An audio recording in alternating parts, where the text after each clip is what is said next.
Niliingia gerezani mwaka wa 1999 kwa wizi wa robbery ambao wizi wa mabavu. Ilikuwa katika prison ya Meru. Huko nimepata shida nyingi kupitia jela. Jela nikakuwa main.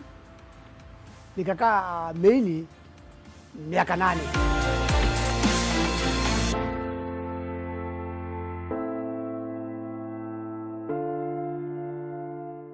The criminal justice system in Kenya enforces correctional and rehabilitation measures through incarceration, which isolates the offenders from the outside world.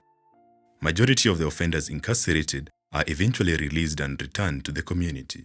So when I joined Father Grol's welfare, our concern was when an inmate comes out of prison, the fact that they have been in prison is sometimes a negative point, and oh, he's from the prison, so he must be a criminal. No.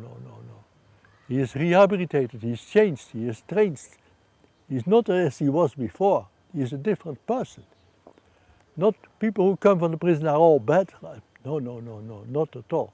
Individuals freed from prison often face challenges that may hinder their ability to become law-abiding citizens. Reintegration becomes significant to facilitate their re-entry and acceptance back to the community. And we try to help our inmates, the ones who leave, but the ones even who are inside, to get training, to get schooling, also to try to change the climate in the prison. We introduce sports, indoor games, and learning.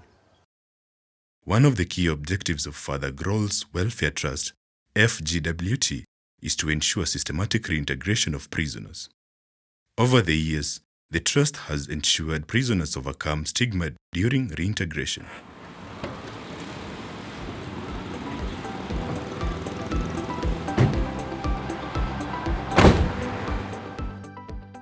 Basically, in Father Grol's Welfare Trust, we do 4 main activities.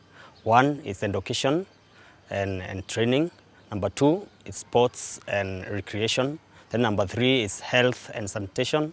Then number 4 is aftercare, whereby we follow up ex-prisoners that we've helped. The offender rehabilitation program covers the entire country, targeting nearly all prisons across Kenya. The program aims at ensuring prisoners gain self-respect, boost their self-esteem, and build their capacity to live as good citizens. Hii ni eneo la ukufunzi ambako tunajifunza kazi mbalimbali, na tayari mimi nimehitimu kuwa na cheti changu kama ya upholstery. Nimefanya grade 1 na pia niko na grade 2 ya carpentry na niko pia na grade 2 ya tailoring. Nikitoka mahali hapa naona bado hii kazi ndio nitaendelea nayo sana kama carpentry na upholstery ndio nitaendelea nayo, maana naishi huko Ruiru, na huko Ruiru ninaona mahali nakaa ni mahali naweza fanya hiyo kazi. Tunapata kitu ya kuturejesha kwa society, vile tunaweza jisaidia na kutengeneza our past through the new skills that we are running here every day. With support from Tools to Work, an organization from Netherlands, Father Grol's Welfare Trust supplies study kits and equipment for various vocational training courses in many prisons.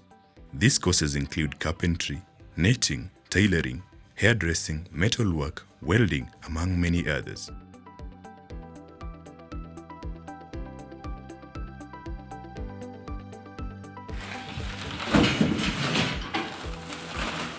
We have got tools for mason tools. We give them in a bag like this. You see here metal worker. This is loodgieter, plumbing, loodgieter. All kind of textbooks we have got here. We have got here other ones for.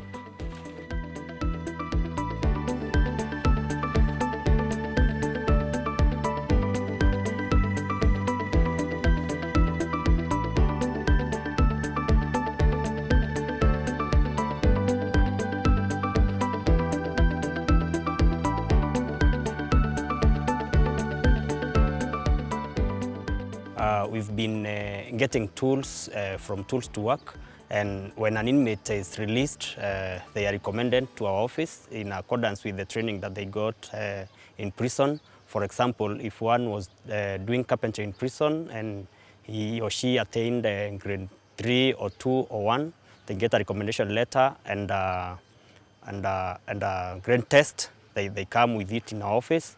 We give toolkits and they go to the field and or back to the society, whereby they start small businesses to be able to support themselves and to support their families.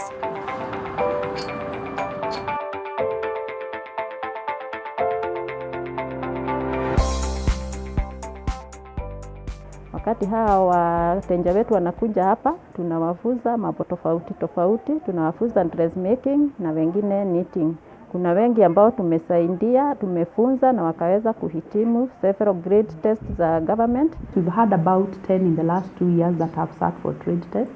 In that sense, they are able to acquaint themselves with the skills that they need so that they can be able to be self-reliant once they leave the prison. And or get employment because they can be able to make use of the skills that they get from the prisons. And we've also had quite a number of them that have had support from Father Grol Foundation by either equipping them with the sewing machines or the knitting machines when they are available. Kifungo changu nitamaliza mwaka ujao mwezi wa 10, na niko na changamoto kwa sababu hata nikimaliza hii kazi sina namna ya kwenda kujiendeleza maisha kule nyumbani. Kazi ya kuajiriwa inakuanga ni shida. Lakini ningeomba Father Grol kama wanaweza kunisaidia na sharahani. Nikitoka kule nje naweza kuanza kazi yangu ya biashara, nishonee watu nguo, angalau nijimudu kimaisha, ili nisije nikarudi hapa kwa jela. Tukiwa mahali hapa gerezani, muda wetu haupotei bure, kwa sababu tuko na matarajio ya kwamba tutatoka mahali hapa. Na tunataka tukitoka mahali hapa, tukirudi kule tulipotoka, tusiende kukaa bure. Tuweze kuendelea na kufanya kazi ambayo tumefundishwa mahali hapa na ofisa wetu, kwa sababu ya kulea familia zetu. The trust ensures availability of support for the ex-inmates who underwent vocational training. Basic workshop tools from the Tools to Work project are issued to each individual for use when out of prison as startup capital, to assist them set up their own small workshops in order to support themselves and their families. Nilikuwa jela ya Nyanyuki mwezi wa 4 ndio nilitoka 2020. Sasa nikaanza kazi ya kufanya kazi na nikaenda kwa Father Grol, nikapewa mashini ya kuchomelea. Alafu sasa niko na nikanunua zingine zangu. Sasa hii kazi niko naye inanisaidia, ninalea watu wangu, familia yangu, na niko na watu wawili nimeajika na niwasaidia na hiyo kazi tu. Nilikuwa mfungwa wa Meru kutoka 08 hadi 2015 December.